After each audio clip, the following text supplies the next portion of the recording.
Hey guys, it's John here.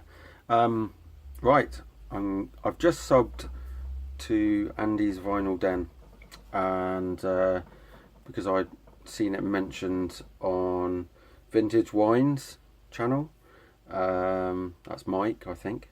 Jared from Backwards Metal, and who else did I see it on?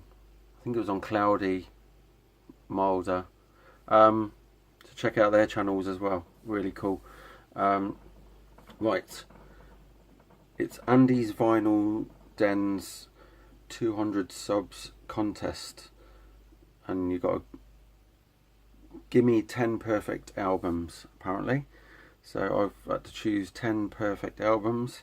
A couple are on CD, the rest are on vinyl,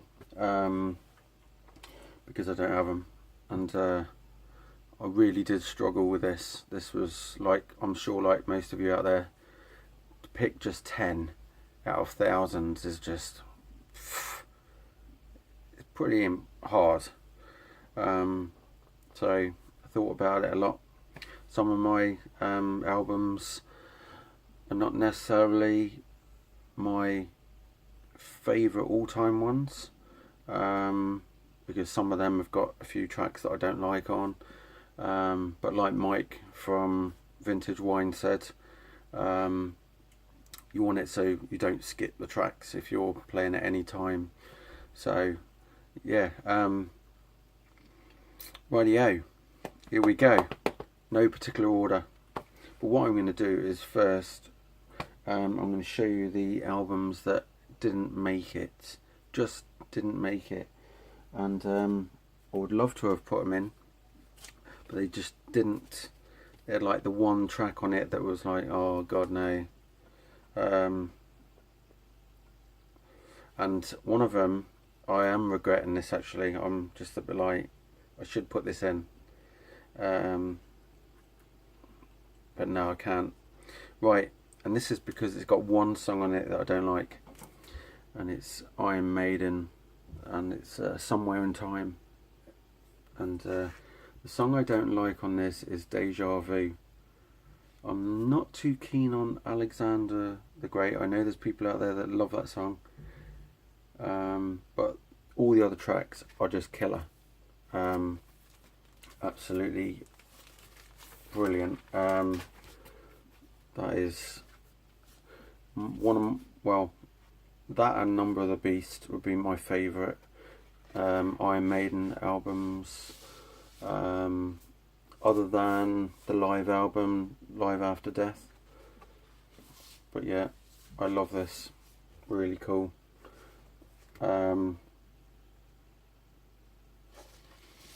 you would have asked me 20 years ago, 25 years ago, what my favourite Iron Maiden album, it wouldn't have been this one. But I suppose as we get older, our tastes change, and this is, you listen back to it, it's like, whoa, that's killer. So yeah, unfortunately that didn't make my top 10. Another one that didn't make my top 10, because of probably one or two songs, and it's going to be Alice Cooper, Welcome to My Nightmare. Absolutely love this, but there is a couple of songs on here that I don't like. I'm not really a fan of, I think it's Years Ago and Escape. The other ones, oh, and The Awakening, I can't even remember how that goes now, but the rest, love it. That is a really cool, my favourite Alice Cooper album actually, and that one didn't make it. And the other ones that didn't make it, this is one that I would be on a desert island and I'd have to take, because I need to have the songs in this, from this album, playing at some time while being stuck on a desert island, and it is Whitesnake album by David Coverdale, the first Whitesnake album, not a band Whitesnake, but White and Snake separate there, you can see. So yeah, this is my favourite album of all time. And yeah, that one, I love the cover, absolutely awesome. And the other album that didn't make it, I don't think, were there 1, 2, 3, 4, 5, 6, 7, 8, 9, 10. Yeah, I've got my 10 down there already. The other one that didn't make it, and this has just got probably one song in it that I'm not really into.